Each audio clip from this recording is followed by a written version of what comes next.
नमस्कार, जय श्री कृष्ण। जन्म कुंडली कैसे बनाएं पार्ट 8 वीडियो में आप सभी का स्वागत है। हम चंद्र स्पष्ट के हिसाब में हैं। हमने पिछले वीडियो में विपलात्मक भयात, पलात्मक भवोग और घट्यादि इन 3 सूत्रों को हिसाब करना सीखा है। अब आज अंशादि, राशियात्मक चंद्रमा और चंद्रमा की गति, इन बाकी 3 सूत्रों को हिसाब करेंगे। तो वीडियो को अच्छे से देखिए और अंतिम तक देखिए।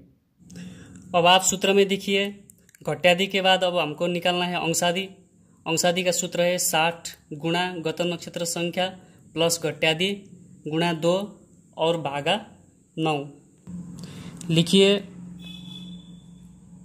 अंशादि बराबर 60 गुणा गत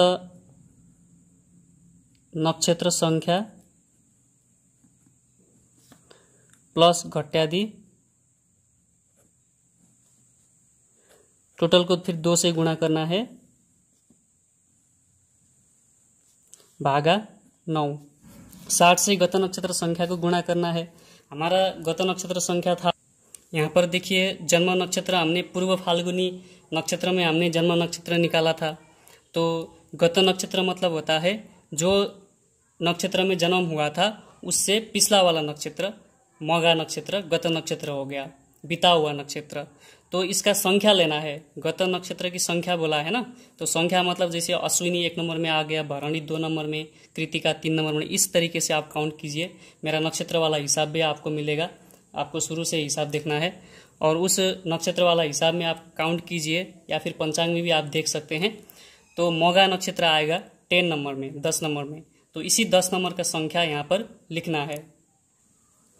और 60 को गत नक्षत्र संख्या मघा था, तो मघा की संख्या हो गया 10, गुणा कीजिए 0 की 0, 1 0 की 0, 6 1 6, तो 600 हो गया। और इस 600 में घट्यादि जोड़ना है, बहुत आसान है, आसान से देखिए। तो घट्यादि हमारा कितना आया था, 2 0 और 20, 2 घड़ी 0 पल 20 विपल आया था। और 600 घड़ी है, और इसको हम क्योंकि हमने 60 घड़ी, टोटल घड़ी 7 था और मघा नक्षत्र को संख्या से हमने गुणा किया ना घड़ी को, तो घड़ी हो गया 600 घड़ी, और पल 0, विपल भी 0 कर दीजिए। और हमारा घट्यादि 2 0 20, इसको यहाँ पर लिख दीजिए 2 0 20, जोड़ना है।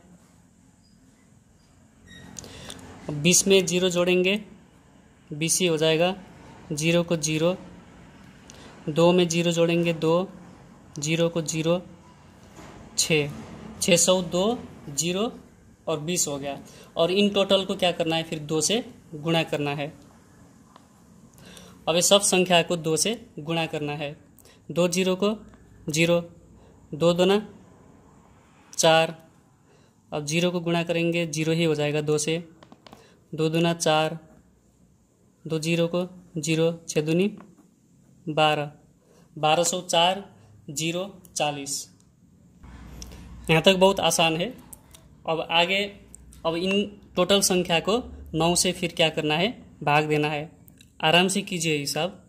उम्मीद करता हूँ यहाँ तक आप लोग को समझ में आ गया होगा। और देखिए 12 संख्या को 9 से भाग देना है। 9 एक बार जाएगा, 12 में 9 घटाइए, 10 11 12 3।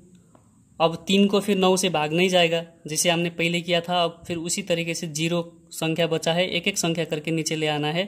तो 0 नीचे आ जाएगा, 30 हो गया। अब ये 30 को फिर 9 से भाग देना है। 9 दूनी 18, 9 तियाँ 27, घटा दीजिए। 10 से 7 3, और 2 में 2 घटाया 0 ही होगा, यानी कि 30 से 27 घटाएंगे तो 3 बचेगा। और इसी तरीके से अब अंतिम संख्या यहाँ पर फिर 4 बचा है, इसको भी नीचे ले आइए, 34 हो गया। 34 को फिर भाग देंगे 9 से, 9 तियाँ 27, 9 चौको 36, 4 बार फिर नहीं जाएगा, 3 बार ही जाएगा। 9 तियाँ 27, घटा दीजिए। 14 में 7 घटाएंगे 7 ही बचेगा, और 2 में 2 घटाएंगे तो 0 हो जाएगा। अब यहाँ पर शेष संख्या 7 बचा, यहाँ भाग देने वाला संख्या 9 है, 9 से फिर 7 को भाग नहीं जाएगा, तो कोई शेष संख्या भाग देने वाला संख्या से अगर कम संख्या बच गया तो उसको 60 से गुणा करना है, यहाँ पर अप्लिक करके पीछे पॉल बनाना है।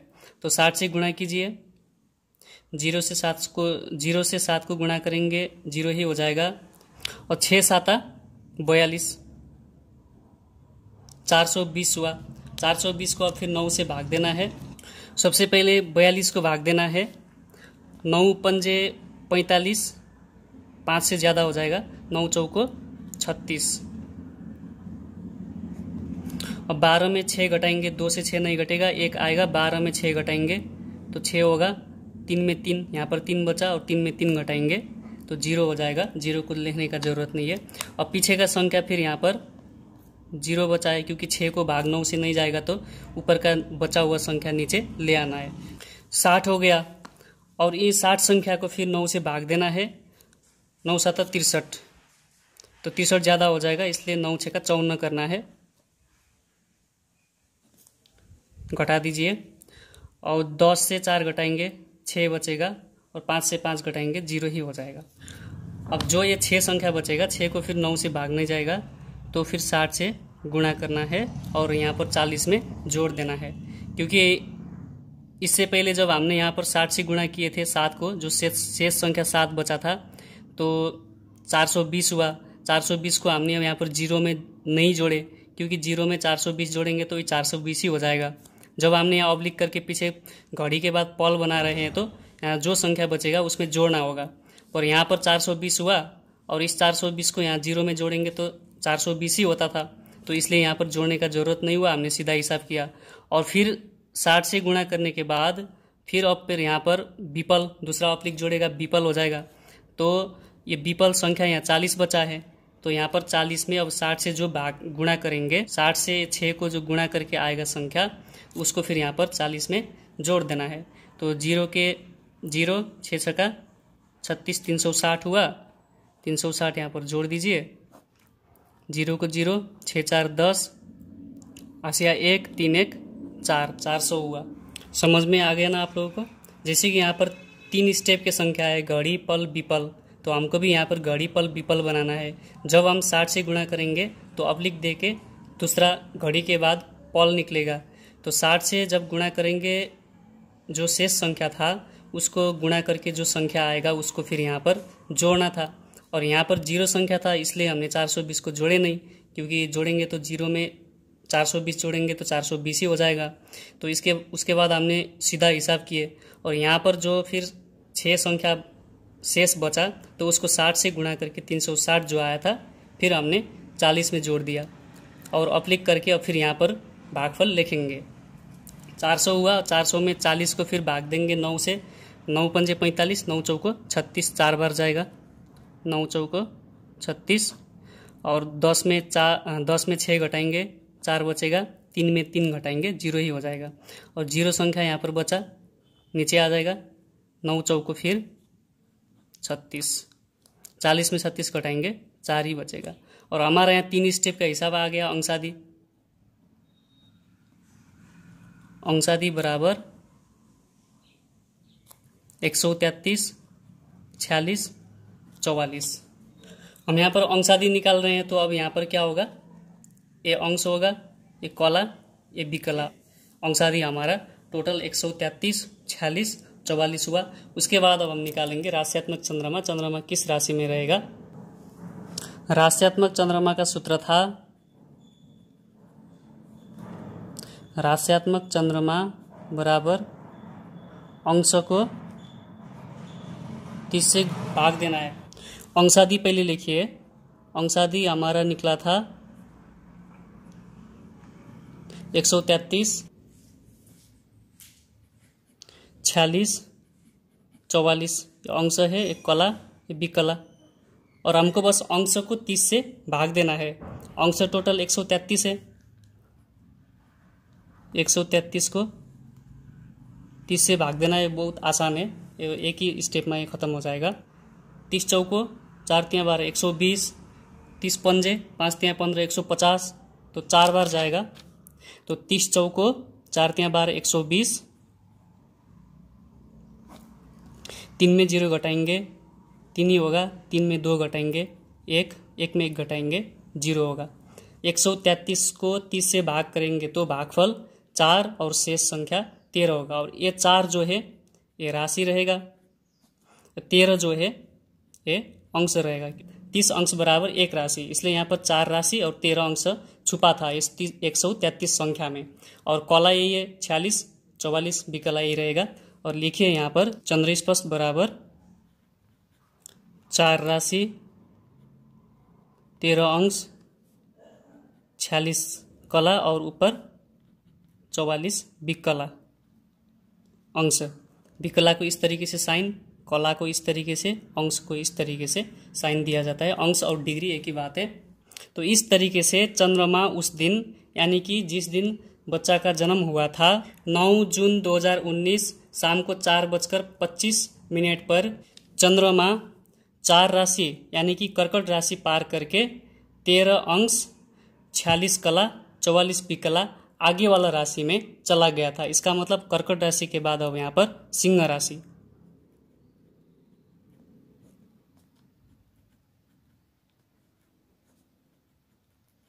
सिंह राशि में अब आप यहाँ पर विचार कर सकते हैं, बच्चा का नामकरण पूर्व फाल्गुनी नक्षत्र में हुआ था, तो पूर्व फाल्गुनी की प्रथम चरण था मो अक्षर। तो पूर्व फाल्गुनी की प्रथम चरण मो अक्षर किस राशि में रहेगा, पंचांग में भी आप देख सकते हैं। पूर्व फाल्गुनी प्रथम चरण मो अक्षर राशि सिंह राशि, तो हमारा चंद्रमा भी सिंह राशि में आ गया ना। तो हमने भी चंद्रमा सिंह राशि में निकाला है। कर्कट राशि के बाद सिंह राशि, कोई भी एक राशि आगे बढ़ा के लिखना है। हम जब भी ग्रह स्पर्श चंद्र स्पर्श कोई भी करेंगे एक राशि आगे बढ़ा के लिखना है, क्योंकि कर्कट राशि पार करके 13 अंश 46 कला और 44 विकला आगे चला गया, तो आगे वाला राशि कर्कट राशि के बाद सिंह राशि रहेगा। और दूसरा 9 जून 2019 के पंचांग आप देखेंगे, जिन दिनांक पर हमने ये टोटल हिसाब किया है 9 जून 2019 के पंचांग में अगर आप देखेंगे तो चंद्रमा का राशि यहाँ पर दिया गया है। 9 जून में चंद्रमा है सिंह राशि में। आप लोगों ने किया हुआ हिसाब का नक्षत्र चरण वो भी राशि के अनुसार मैचिंग होना चाहिए। और जितना भी आप लोगों ने और चंद्र स्पर्श के हिसाब करके निकला हुआ चंद्रमा के राशि की स्थिति है वो पंचांग के अनुसार और नामांकरण के अनुसार मैचिंग होना चाहिए, तब आपके हिसाब सही है। नहीं तो अगर सिंह राशि के अलावा अगर कोई अन्य राशि निकलता तो इसका मतलब आपका हिसाब ठीक नहीं है, फिर आपको प्रैक्टिस करना पड़ेगा। अब अंतिम सूत्र है चंद्रमा की गति। चंद्रमा कितने स्पीड में गोचर में भ्रमण कर रहा था, कला और विकला में चंद्रमा की गति निकालेंगे। 48,000 गुणा 60 और भागा पलात्मक भावोग। सबसे पहले लिखिए चंद्रमा की गति बराबर 48,000 गुणा 60 भागा पलात्मक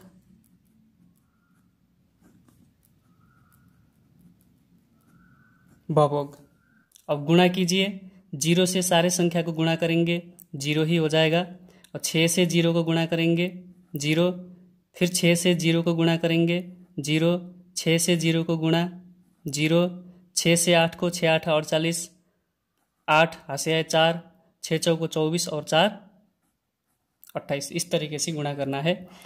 और भाग देना है पलात्मक भवोग। हमारा पलात्मक भवोग कितना था, पलात्मक भवोग हमने यहाँ पर निकाला है, भवोग को 60 से गुणा करके 3440। इस 34 से 40 से उस संख्या को भाग देना है। 34 से 40 से भाग देना है। अब यहाँ पर इस तरीके से लिखिए 3440 भागा 28, 1 2 3 4 हुआ।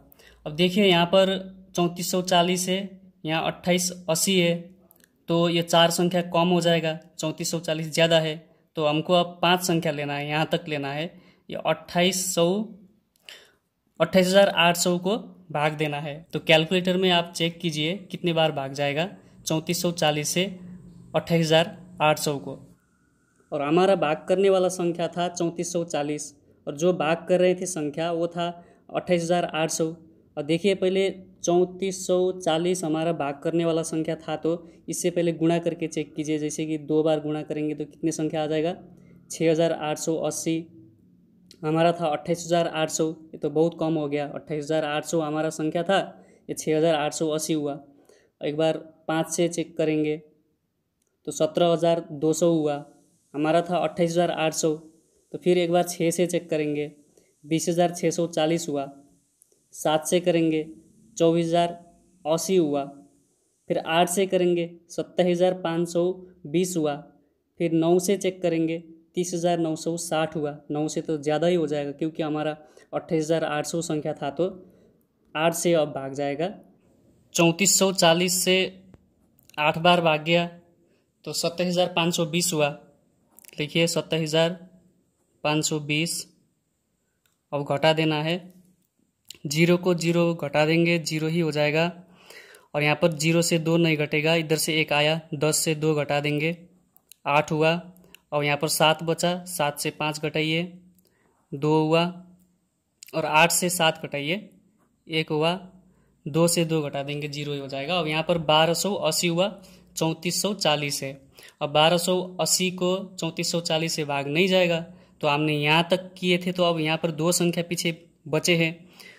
अब क्या करना है, एक संख्या को नीचे ले आना है। जैसे ए वाला संख्या को नीचे ले आ देंगे तो एक संख्या यहाँ पर जीरो बाकी बचा है। अभी 12,800 को भाग देंगे 3,440 से। फिर उसी तरीके से आप कैलकुलेटर में चेक कीजिए। तो 34 से 40 को 3 बार गुणा करेंगे तो 10,320 हो जाएगा। 3 ही बार भाग जाएगा। लिखिए 10,320 घटा देना है,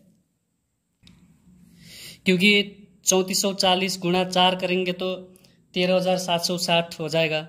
13,000 तो यहाँ पर ज़्यादा संख्या हो गया, तो 3 बार करेंगे तो 10,320 होगा। इसलिए अब 10,320 ही घटाना है। घटाइए, जीरो से जीरो घटा देंगे, जीरो ही रहेगा। और 10 में 2 घटा देंगे, 8, 7 में 3 घटाएंगे, 4, 2 में 0 घटाएंगे, 2 ही। अब हुआ यहाँ पर, अब यहाँ पर 2480 हुआ, यहाँ पर 3440 है, फिर भी संख्या कम हो गया, तो एक संख्या यहाँ पर बाकी है, इसको भी नीचे ले आ देंगे, 0। अब ये 24,800 को 3440 से भाग देना है। फिर इसी तरीके से चेक कीजिए कैलकुलेटर में, तो 7 बार जाएगा, 7 बार 24,080 होगा, 24,080। आप चेक कीजिए, 3440 गुणा 7 करेंगे तो 24,080 हो जाएगा। अब घटा दीजिए, 0 से 0 घटा देंगे, 0 ही होगा। 10 में 8 घटाइए, 2 रहेगा। और 7 में, यहाँ पर 7 बचा, 7 में 0 घटा देंगे, 7, 4 में 4 घटाएंगे, 0, 2 में 2 घटाएंगे, 0 ही रहेगा। यहाँ पर हुआ 720। अब 720 जो है अंतिम संख्या बचा है, अंतिम शेष है।